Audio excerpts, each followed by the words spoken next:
Welcome back. Today, our explainer zeroes in on a truly monumental clash of generations at the 2026 World Cup. We're talking about the semifinal where Spain didn't just beat France, they methodically and ruthlessly dismantled them. I mean, this wasn't just a win, you know? It was the absolute structural dismantling of a modern footballing empire. 0.30. That is France's expected goals, or XG, for the entire 96-minute match. To put that staggering number into perspective for a second, that represents France's absolute worst offensive output in 60 years of World Cup history. An incredibly prolific attack just completely shut down. So the crucial question we're exploring today is really this. How exactly did Spain dismantle a generational giant? How did Luis de la Fuente's imperious La Roja completely neutralize the tournament favorites to reach their first World Cup final in 16 years? Well, let's unpack the tactics, the pivotal moments, and the ultimate legacy of this match. All right, diving straight into Section 1, Key Moments and Turning Points, the timeline of France's devastation. The French game plan unraveled incredibly early on.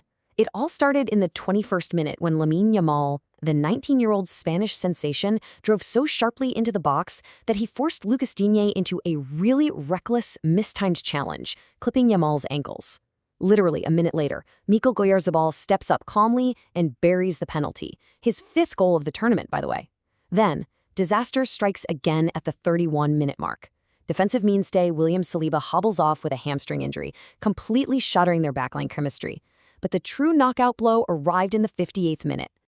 And wow, Pedro Porro's goal wasn't just a great strike, it was geometric perfection. It kicked off with Alex Baena, moving the ball so fluidly to Dani Olmo right outside the D. Recognizing the space opening up, Pedro Porro makes this brilliant, blinding, overlapping run down the right flank. Olmo instantly rewards him with a perfectly weighted 1-2, flicking a delicate return pass right over the scrambling French defense. Porro takes it beautifully in his stride and buries a low, clinical finish past Mike Maignan. Just a devastating, beautiful passing sequence to secure a commanding 2-0 lead. Moving on to Section 2, De La Fuente's tactical masterclass, suffocating the French attack. The absolute core of Spain's dominance was something called the Rodri filter. Operating under De La Fuente's fluid 4-3-3 setup, Spain essentially treated the pitch like a giant chessboard. The Rodri filter is this masterful midfield positioning strategy used to preemptively intercept passing lanes that feed the opposition's attack. By putting himself in exactly the right spot, at exactly the right time, Rodri completely severed the link play between the French midfield and their forwards. He essentially starved highly creative players like Michael Olise of the ball entirely. And the metrics behind the Ballon d'Or winner's performance show exactly why he was named player of the match. Rodri won 8 of his 11 contested duels, completed a frankly ridiculous 92% of his passes while under heavy pressure, and absolutely dictated the overall tempo of the game. Because of his elite technical quality, France's famously dangerous direct transitions were dead in the water before they even had a chance to begin. But it wasn't just the midfield. Luis de la Fuente also utilized a highly coordinated, ultra-specific defensive plan to lock down the tournament's top scorer. The tactic was simple on paper, doubling down on Mbappé. Keep in mind, before this match, Mbappé had 8 goals and 3 assists, and he had scored in every single knockout round. In this match, completely shut out. No way through. They achieved that shutout through an incredibly precise 3-step trap. Whenever Mbappé drifted out to the left wing, Pedro Porro held his defensive position firmly as the first wall. This was immediately backed up by an immense work rate from Lamine Yamal, who tracked all the way back to provide double-team support. Finally, if Mbappé tried to drive inside, the trap just snapped shut. Center back Pau Cubarsí would step out with absolutely perfect timing to cut off his angle. This coordinated defensive triangle left the French captain completely isolated and visibly frustrated all night long. Which brings us to Section 3. France's 60-year offensive low, the statistical proof. When you look at the structural match statistics, it shows just how vast the gap was on the pitch. Spain commanded 1.63 expected goals to France's mere 0.30. France managed, well, only 3 shots on target and created exactly 0 big chances over 96 minutes. Meanwhile, Spain actually won the physical battle too, securing 52 duels compared to France's 43. Despite fielding world-class attacking talent across the board, the French system completely failed to threaten Unai Simon's goal in any meaningful way. The contrast is just staggering.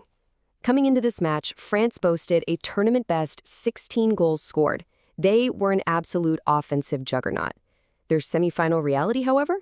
0 goals, 0 big chances, and their lowest expected goals in 6 decades of World Cup play. Spain's organized defensive block didn't just bend against the pressure, it completely broke the French attacking machine. Finally, let's look at Section 4, Records, Reactions, and Fallout, the end of an era. The fallout from this decisive result went way beyond the 90 minutes in Dallas. It sent shockwaves across the globe, and even sparked post-match riots back in France. The frustration from the French camp was palpable. Kylian Mbappé didn't mince his words, offering a very candid admission of defeat. He said, "It is a massive failure for us. Spain suffocated us in midfield. We have to accept the reality." You can really hear the immense frustration of a generational talent who was just completely neutralized by a superior setup. And the French press? Well, they were even less forgiving, as they often are.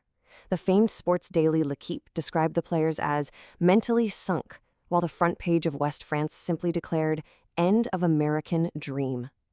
The media over there digested the defeat not just as a bad day at the office, but as a collective, systemic failure on the biggest stage imaginable. This heavy sentiment really culminated with the manager himself.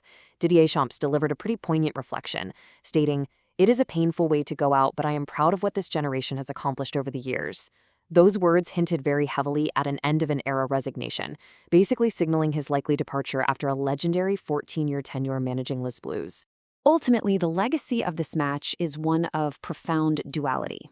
For France, it's the end of Didier Deschamps' 14-year tenure and a shattered modern dynasty that failed to reach a third successive final.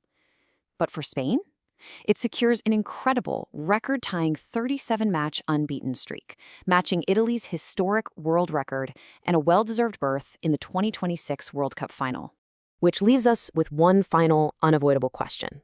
After methodically dismantling a generational giant and recording their 37th consecutive unbeaten match, can anyone stop Spain's geometric perfection in the World Cup final? Luis de la Fuente has forged a team that is both technically flawless and defensively suffocating. As they march toward their first potential title since 2010, the rest of the footballing world is officially on notice. Thanks so much for joining me for this explainer. Keep analyzing, and I'll see you next time.